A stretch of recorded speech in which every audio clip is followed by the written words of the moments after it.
Hello there. Today I want to talk to you about the two main ways to extend a contract. G'day there, Simon Zarifa here from Shrewd. We provide commercial support to the Commonwealth to help the Commonwealth successfully deliver value for money projects. Okay, the two main ways you can extend a contract. The first way is by exercising an extension option that is already in the contract.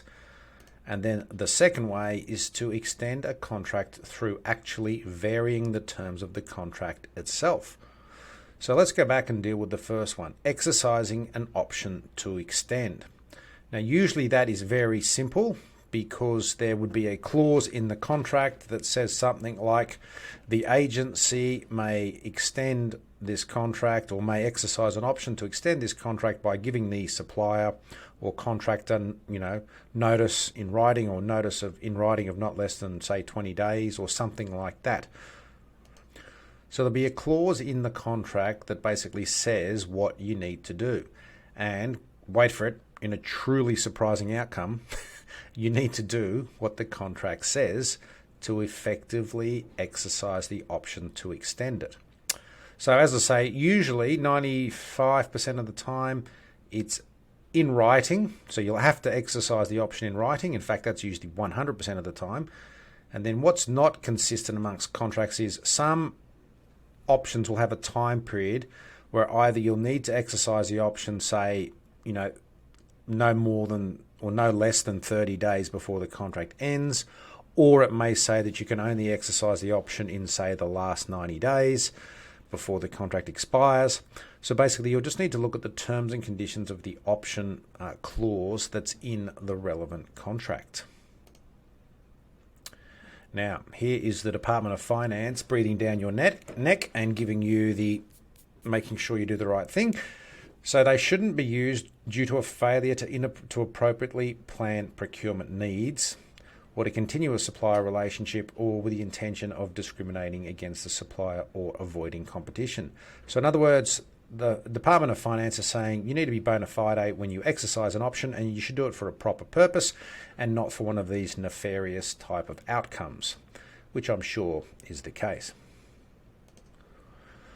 Just as an aside, most of the extension options we see are just because usually scope has changed, potentially slightly increased, or agencies have been a bit slow in approving certain things, so timeframes for projects have blown out a bit, and that is usually why we've seen extensions exercised.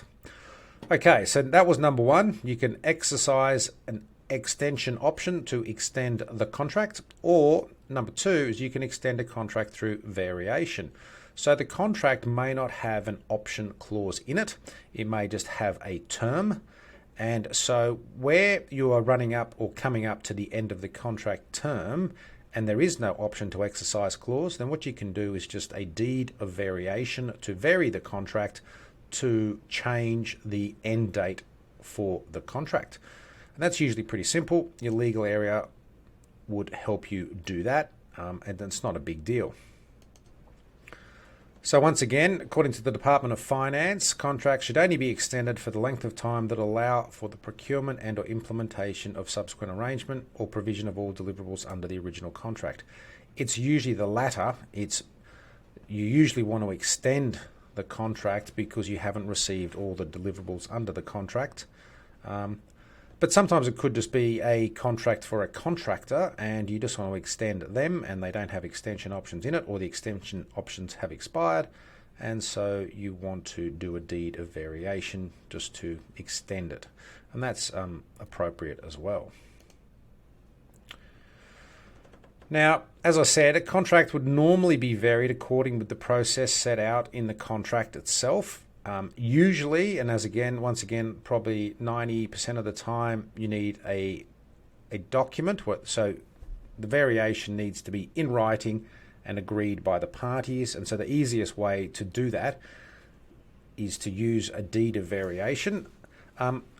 Some clauses will basically say that the variation can occur if it's in writing and agreed by the parties, not signed by the parties, which would give you the latitude to send an email and then asking them to, as in you send an email to the other side saying, do you agree with varying the contract as follows, blah, blah, blah, blah, blah, and they respond back saying, I agree, well, that would create a binding variation.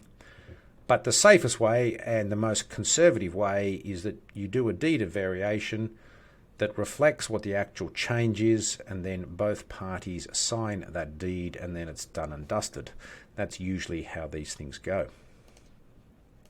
And in fact, that's what the next slide says, that the variation should be in writing and should be agreed by all parties for it to have legal effect. Now, once again, if I can don my Department of Finance hat, not that I work for the Department of Finance, but I know that this is what they say on their website, is that you should only extend a contract where necessary, and entities, as in agencies and departments, are therefore encouraged to not rely upon the ability to extend a contract by variation. In other words, it should be the exception, not the norm.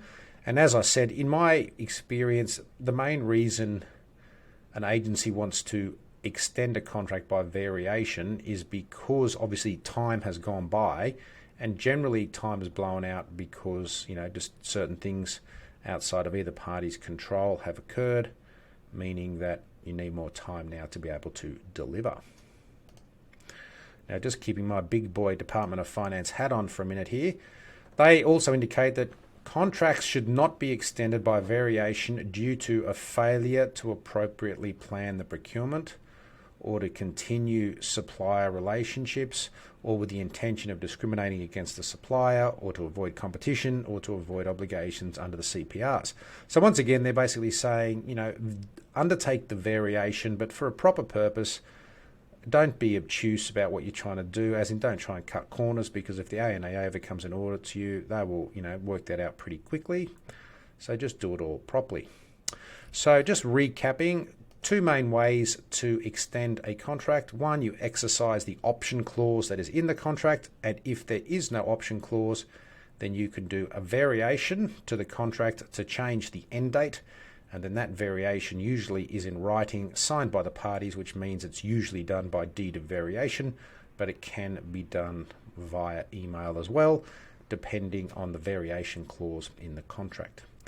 Alrighty, well, I hope that was of some assistance. If you have any questions, feel free to get in touch at simon@shrewd.com.au or 1-800-SHREWD, which is 1-800-747-393.